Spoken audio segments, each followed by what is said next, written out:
Assalamualaikum, jumpa lagi dalam aku punya channel. So kali ni aku ingin review sikit tentang features EPL dalam minggu kedua ni.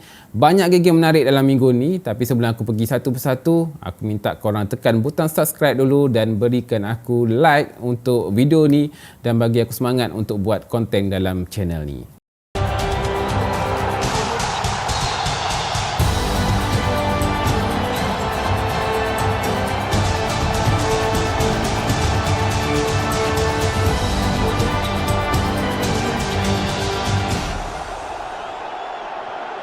So game pertama yang aku akan review adalah game Nottingham Forest bertemu dengan Sheffield United. Anak buah Steve Cooper akan menentang grup yang baru naik daripada EFL iaitu Sheffield United. Dan kedua-dua tim ini mencari 3 mata pertama apabila pada minggu lepas Sheffield United kalah dengan Crystal Palace 1-0 dan Nottingham Forest kalah dengan Arsenal 2-1. Dan untuk game kali ini Forest bermula agak garang sebab bermain dekat home dia orang kan, City Ground. Gol pertama dia orang dijaringkan oleh satu tandukan yang menarik daripada penyerang sensasi mereka iaitu Awonji, dan Arsenal pada minggu lepas pun kena dengan Awonji.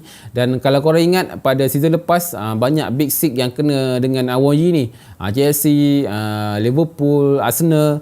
Kalau korang ingat game last Arsenal kena 1-0 dengan Nottingham Forest ni pun hasil jaringan daripada Awonji juga. Dan aku juga bagi kredit kepada right wing dia orang iaitu Aurier, pemain yang agak pengalaman dalam EPL ni. Banyak hantaran-hantaran yang menarik dilakukan oleh Aurier dalam game kali ini. Dan untuk gol first tadi pun Aurier juga yang melakukan hantaran. Dan untuk first half aku rasa memang dikonquer oleh Forest dengan pemain tengah dia orang, Gibbs White melakukan larian-larian yang menarik daripada bahagian tengah. Tetapi Sheffield United akhirnya berjaya menyamakan kedudukan hasil daripada satu jaringan yang agak menarik daripada Hammer, satu curve yang agak menarik daripada luar kotak penalti. Tetapi Steve Cooper membuat satu pertukaran yang agak baik iaitu memasukkan Chris Wood, pemain yang baru dia orang sign permanent. Season lepas dia orang buat loan dengan Newcastle, sekarang dia orang buat sign permanent iaitu Chris Wood dan berjaya menjaringkan gol kemenangan Forest untuk kali ini. Dan gol itu juga hasil daripada hantaran daripada Aurier. Dan 3 poin untuk anak buah Steve Cooper. So game kedua yang aku akan review adalah game Liverpool bertemu dengan Bournemouth. Dan kedua-dua tim mencari kemenangan pertama apabila dia orang pada minggu lepas seri satu sama di perlawanan masing-masing. Liverpool seri satu sama dengan Chelsea dan Bournemouth seri satu sama dengan West Ham. First 10 minit aku rasa Liverpool lambat settle down, dan minit pertama saja Jadon Anthony berjaya menjadikan gol tapi nasib baik offside. Dan minit ketiga sekali lagi mereka melakukan kesilapan, dan Trent melakukan kesilapan sebab lambat nak turn, lambat nak passing. Bournemouth ni dia punya high press tinggi. Dan itu yang berlaku kepada Trent. Bournemouth berjaya mengambil bola daripada kaki Trent dan Semenyo mengambil peluang itu dan menjadikan gol. Tetapi selepas 10 minit aku rasa Liverpool dah settle down, dia orang dah boleh control ball dan gol pertama dijadikan oleh Luis Diaz. Dan aku rasa untuk kali ini Luis Diaz cuba membuktikan dia boleh menggantikan Mane, sebab dah 2 game dah 2 gol dijaringkan. Gol kali ini dilakukan apabila satu cutback yang agak menarik daripada Jota dan satu half akrobatik daripada Luis Diaz dan gol yang agak menarik. Gol kedua dijaringkan oleh Salah hasil daripada sepakan penalti apabila pemain Bournemouth menjatuhkan Szoboszlai di kotak penalti. Penalti ini biaya diselamatkan oleh Neto sebenarnya pada sepakan pertama, tetapi follow out daripada Salah akhirnya berjaya menjadikan gol. Gol ketiga dijaringkan oleh Jota apabila Szoboszlai melakukan satu shooting yang agak menarik daripada luar kotak penalti dan diselamatkan oleh Neto dan follow up daripada Jota dan menghasilkan gol ketiga kepada Liverpool. Dan untuk game kali ini memang aku puji Szoboszlai lah, sebab aku rasa sebelum ni kita fikir siapa nak ganti dengan Hendo, siapa nak ganti Henderson. Tapi kali ini aku rasa game ni Szoboszlai menunjukkan dia adalah bakal pengganti Henderson ataupun Gerrard sendiri. Aku rasa memang dia bermain bagus, dia bermain depan bagus, dia bermain belakang pun bagus. Gandingan dia dengan McAllister aku rasa sangat menarik di bahagian tengah. Dan aku juga ingin bagi kredit kepada back four Liverpool lah, terutama bahagian tengah iaitu Van Dijk dan Konate bermain cukup bagus pada game kali ini. Dan 3 mata yang penting untuk klub. So game Wolves dan Brighton, aku frust sebab aku tak boleh nak tengok live game ni, sebab aku tengok Liverpool lawan dengan Bournemouth dan PG kembar aku duk WhatsApp aku, oi dah score dah sampai 4 skor lah. Aku rasa macam frust lah, sebab aku pun sebenarnya minat dengan Brighton ni, tapi sebab aku layan Liverpool lawan Bournemouth, so aku tak dapat layan game ni lah. Lepas tu aku tengok game ni secara ulangan lah, dan aku sangat-sangat puji game Brighton ni sebenarnya, sebab banyak pemain-pemain dia orang dah keluar tau, macam Sesedo, Trossard, banyak pemain-pemain star dia orang dah keluar. Tetapi Brighton semakin keluar pemain, semakin banyak pemain-pemain yang talented yang dilahirkan oleh Brighton. Dan macam game kali ni, aku rasa Enciso bermain sangat baik. Pada season lepas dia jarang mendapat minit perlawanan, tetapi kali ini dia diberikan kesempatan utama dan bermain sangat baik. Kiri dan kanan bermain tengah agak menarik dengan Mitoma. Untuk kesempatan pertama sebenarnya aku agak terkejut sebab Roberto De Zerbi mengeluarkan pemain yang baru dia orang beli daripada Dortmund, iaitu Mohamed Daud. Masa berlawan Luton aku rasa dia bermain sangat baik, tetapi pada perlawanan ni dia dikeluarkan dan digantikan oleh Gilmour. Wolves pula turun untuk mendapat poin pertama dia orang apabila pada minggu lepas dia orang kalah dengan Manchester United 1-0. Gol pertama Brighton dihasilkan oleh Mitoma. Mentang-mentang dia buat penyelidikan tentang dribble, senang-senang je dia dribble pemain-pemain Wolves. Letih Semedo dengan Gomez nak kejar dia tapi tak mampu, dan satu jaringannya agak baik, dribble 2-3 orang dan menjadikan gol yang penting untuk Brighton. Gol kedua Brighton dihasilkan oleh Estupinian. Satu cutback dilakukan oleh Mitoma dan gol yang menarik daripada Estupinian. Sebut saja Estupinian ni, aku rasa style player macam ni yang membuat overlap kepada half space ni, aku rasa aku teringat pada dua manager, iaitu Pep Guardiola dan Arteta lah. Dua-dua manager ni suka kepada style yang defense yang masuk kepada half space, dan aku rasa Estupinian adalah pemain yang memang bermain macam tu, dan ini adalah kesukaan Pep Guardiola dan Arteta. Dan mungkin selepas ni Estupinian boleh dilamar oleh Man City ataupun Arsenal. Dan gol ketiga dan keempat adalah gol daripada pemain lama dia orang, itu Marsh, dan hasil daripada lorongan daripada Enciso. Dua-dua lorongan daripada Enciso dan dua-dua gol daripada Marsh. Bezanya satu antara daripada belah kiri dan satu gol daripada sebelah kanan. Dan untuk game kali ini aku rasa Brighton cukup tajam di bahagian hadapan, dan dua game menjadikan 8 gol. Aku rasa sangat-sangat menarik di bahagian hadapan, dan bahagian midfield pula Gross melakukan kerja-kerja yang agak menarik untuk defensif ataupun attacking. Aku rasa Gross banyak membantu Brighton untuk minggu kali ini. So game seterusnya yang kita akan review adalah game Fulham bertemu dengan Brentford.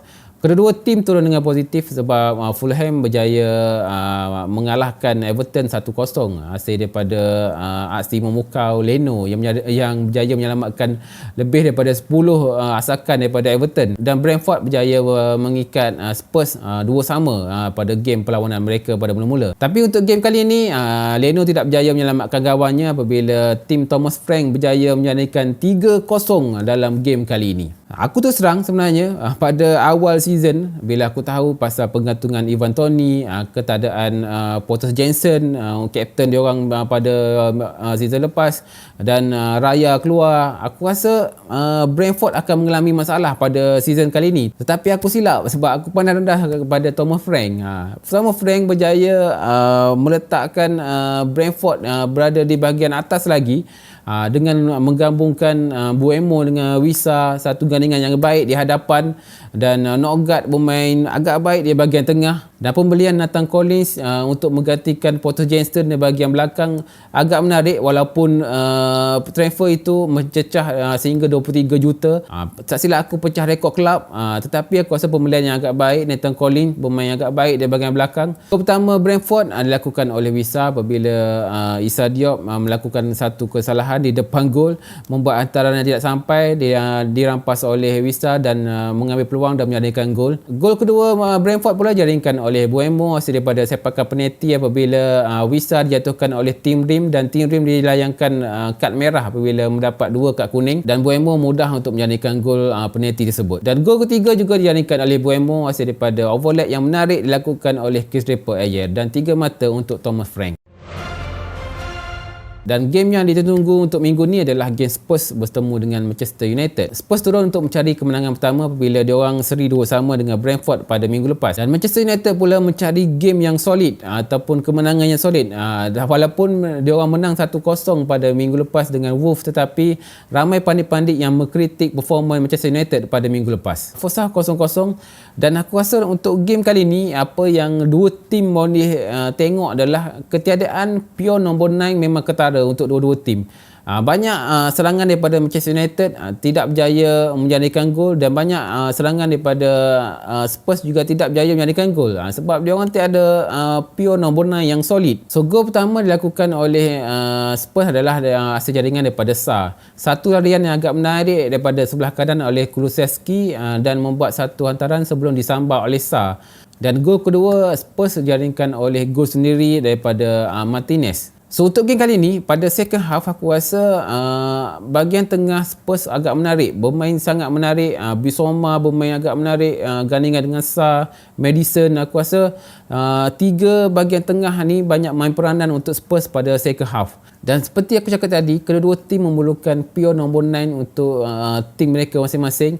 Macam Spurs, aku rasa bahagian tengah dah agak menarik, tetapi untuk penyerang tiada. Richarlison bermain agak teruk, aku rasa tak boleh menjadi pure nombor 9. Mount aku tak tahu lah, hanya melakukan larian-larian, dan walaupun dia ada membuat beberapa create chance, tapi selepas tu flop, tak tahu bagaimana.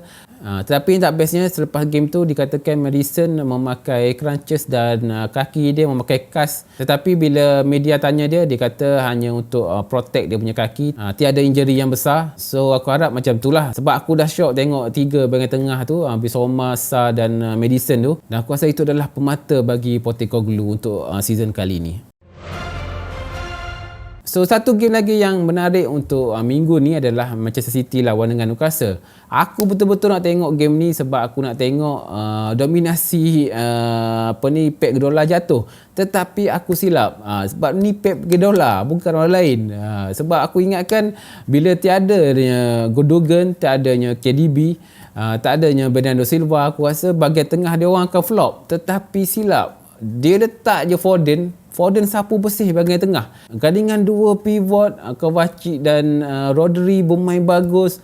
Foden bermain di tengah, selesa bermain di tengah, membuat larian-larian yang menarik, membuat hantaran-hantaran menarik. Bahagian tengah tu sampai aku tak nampak Tonali bermain. Dan gol sulung game kali ni dijaringkan oleh Alvarez, hasil daripada hantaran Foden juga. Dan selepas game tu aku rasa Foden adalah pengganti Gundogan yang baru untuk Manchester City. Sebab dalam game tu Foden membuat 7 key pass dan membuat 1 assist. Dan aku rasa itu adalah statistik yang agak menarik untuk Foden menjadi pemain tengah yang mantap untuk Manchester City. Dan aku rasa kecewa sebab aku tak boleh tengok Tonali yang sebenar di bahagian tengah, dan aku rasa disebabkan oleh mantapnya pivot dua orang tu, iaitu Kovacic dan Rodri.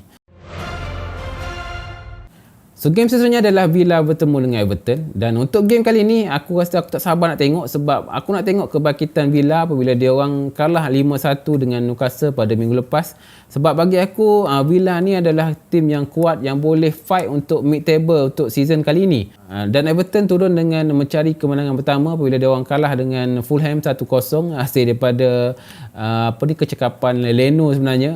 Lebih daripada 10 try daripada Everton diselamatkan oleh Leno. Dan kali ini Everton turun dengan pemain sensasi dia orang, iaitu Calvert-Lewin menggantikan Maupay. Dan untuk Villa sebenarnya aku nak tengok Diaby lah, sebab pemain ni kan Arsenal nak beli, tutup duduk dekat Villa. Dan aku nak tengoklah prestasi dia dekat EPL macam mana. Pada minggu lepas dah menjadikan gol, pada pre-season juga menjadikan gol, dan untuk kali ni aku tak sabar nak tengok Diaby bermain. Villa bermain cukup bagus untuk kali ni. Macam biasa dia orang bermain sebelah kiri, hasil daripada overlap di ini membuat crossing yang agak menarik. Sebelah kanan larian-larian daripada Bailey, dan gol pertama Villa juga terhasil daripada larian daripada Bailey, membuat satu cutback kepada McGinn, dan gol kedua hasil daripada Douglas Luiz, penalti daripada Douglas Luiz, dan gol ketiga sekali lagi Bailey Dele mengalihkan tumpuan apabila sekali ini dia yang menjadikan gol ketiga. Dan yang aku tak tahannya gol keempat lah.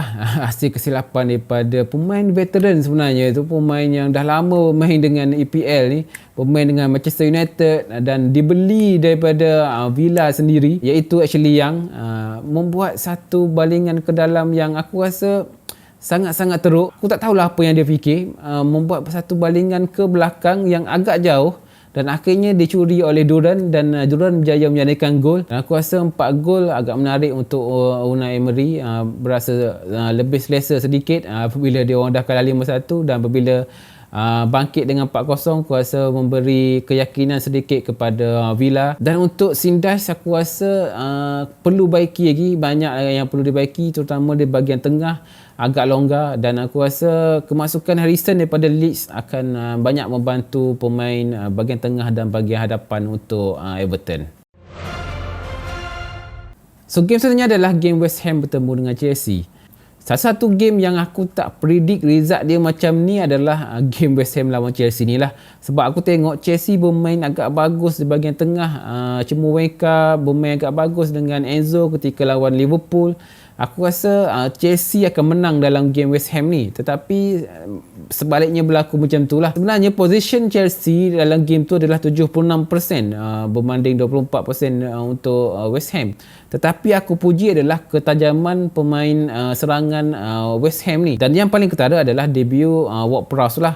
Semasa aku tahu Stockton akan delegate pada season lepas, orang yang pertama aku fikir adalah Ward-Prowse. Siapa tim mana yang akan beli Ward-Prowse ni? Sebab aku rasa pemain ni sangat-sangat berbakat dan pernah dilinkkan untuk bermain di Manchester United, tetapi Manchester United tidak melakukan transfer yang menarik untuk Ward-Prowse. Dan aku rasa Moyes membuat satu pembelian yang agak menarik, memasukkan Ward-Prowse, dan Ward-Prowse membuktikan untuk debut pertama dia 2 assist. First goal hasil daripada corner kick daripada Ward-Prowse kepada Eggert melakukan satu tandukan yang menarik, dan selepas itu Chelsea menyamakan kedudukan hasil daripada jaringan Cemuwenka. Dan gol ketiga daripada West Ham dilakukan oleh Anthony. Satu hantaran yang baik daripada Ward-Prowse daripada bahagian halfback kepada Anthony, dan satu jaringan yang baik daripada Anthony. Sebab tu aku kata quality of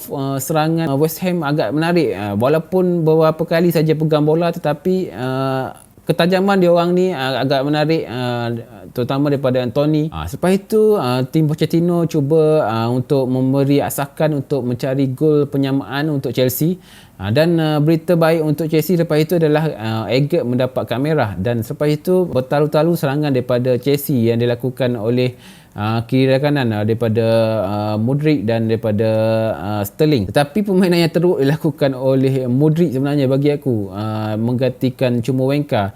Aku rasa kalau Cemuwenka yang bermain, aku rasa result dia berbeza. Tetapi apabila Mudryk main, aku rasa banyak peluang-peluang yang disia-siakan oleh Mudryk sebenarnya. Dan semasa Chelsea cuba untuk mencari gol penyamaan, dan masuklah satu lagi watak utama untuk game kali ini, itulah Caicedo membuat satu debut, dan debut dia aku rasa sangat-sangat teruk. 8 lost position untuk berapa minit saja bermain, 8 lost position, dan lost position dia tu di tempat-tempat yang berbahaya, membuat hantaran-hantaran yang tidak sampai, dan akhirnya memberi satu sepakan penalti untuk The Hammers, dan akhirnya Paqueta menjadikan gol 3-1 untuk The Hammers. Tapi aku harap Pochettino akan memberi masa untuk Caicedo untuk adapt dengan permainan Chelsea. Aku tak sabar nak tengok Enzo Cemuwenka berganding di bahagian tengah dan Caicedo, dan ini membolehkan bagi aku lah Gallagher boleh bermain lebih atas dan membiarkan Caicedo di bahagian DMF, dan itu sebenarnya yang aku ingin tengok untuk Chelsea. Tetapi yang tak menariknya, dikabarkan pula Cemuwenka ini injured pula. Baru nak tengok gandingan 4 orang ni, tapi Cemuwenka injured. Aku rasa Caicedo akan menjadi satu orang yang penting untuk Chelsea. So game yang last adalah game Arsenal versus Crystal Palace. Tim akulah bertemu dengan Palace. Arsenal turun dengan formation baru yang dilakukan oleh Arteta, iaitu hybrid right back yang dilakukan oleh Partey Partey akan bermain right back, tapi dia akan cover di bahagian DMF, dan biasanya White akan cover di sebelah kanan, dan dia membuat transition yang menarik di bahagian belakang sebenarnya. Dan Tomiyasu masuk menggantikan Timber yang injured. Satu kerugian bagi aku untuk Arsenal apabila Timber hilang. Untuk first half, banyak Palace melakukan serangan-serangan di sebelah kiri, sebab dia tahu formation Arteta adalah right back, hybrid right back, dan ini menyebabkan Partey banyak meninggalkan di sebelah right back, dan ini menyebabkan larian-larian Edward dan Eze mudah untuk dilakukan di sebelah kiri. Tetapi defensif Arsenal dapat mematahkan serangan-serangan daripada Eze dan Edward. Untuk serangan pula, aku rasa Arsenal banyak serang untuk daripada sebelah kanan, sebab bagi aku Saka dapat support daripada Odegaard, dan Martinelli jarang dapat support daripada Havertz. Itu bagi akulah untuk bahagian tengah. Tetapi Havertz sebenarnya, kalau korang tengok, positioning dia sangat-sangat baik. Kalau bahagian tengah dapat menggunakannya dengan betul, aku rasa Havertz akan berjaya menyalurkan gol dan menjadi pemain-pemain penting. Tapi untuk buat krik daripada tengah untuk membantu Martinelli, aku rasa Havertz bukan orang dia lah, dan aku sebenarnya prefer Trossard. Dan bagi aku semalam, kalau tiada kad merah Tomiyasu tu, aku rasa Trossard akan diberi peluang untuk bermain di bahagian Havertz tu. Tetapi sebab Tomiyasu dah kena kad merah, so terpaksa memasukkan Zinchenko, Kiwior untuk membantu di bahagian belakang. Bahagian serangan pula, aku rasa Nketiah banyak melakukan larian-larian yang penting. Aku suka dengan larian Nketiah sebenarnya. Larian dia dan turning dia agak menarik, tetapi banyak membazirkan peluang-peluang di depan gol adalah satu tak patut dilakukan oleh pion nombor 9. Dan aku rasa peluang-peluang yang disajikan oleh pemain-pemain tengah agak menarik sebenarnya, tetapi gagal disempurnakan oleh Nketiah. Tapi macam aku cakap dia lah, aku suka dengan larian Nketiah, dan disebabkan larian dia, Arsenal dapat penalti lah, dan penalti itu dijadikan oleh Odegaard. Dan yang tak menariknya, pada minit 67, Tomiyasu dilayangkan kad merah sebab mendapat 2 kad kuning. Masa tu cuak jugalah. Sebab aku tahu Palace merupakan tim yang agak baik. Bahagian depan dia orang sangat-sangat laju. Edward laju, Eze laju, Ayu laju, dan bahagian tengah dia orang dikonquer oleh Doucouré, pemain sangat baik, dan aku rasa satu tim yang agak baik dan bahaya apabila berlawan 11 lawan 10. Tetapi yang aku pujinya, Arteta memasukkan semua bahagian defense, mantapkan bahagian defense, memasukkan Kiwior, memasukkan Gabriel, memasukkan Jorginho, dan memasukkan Zinchenko untuk membantu bahagian belakang, dan berjaya mendapatkan 3 poin. Aku rasa satu poin yang agak baik untuk Arsenal.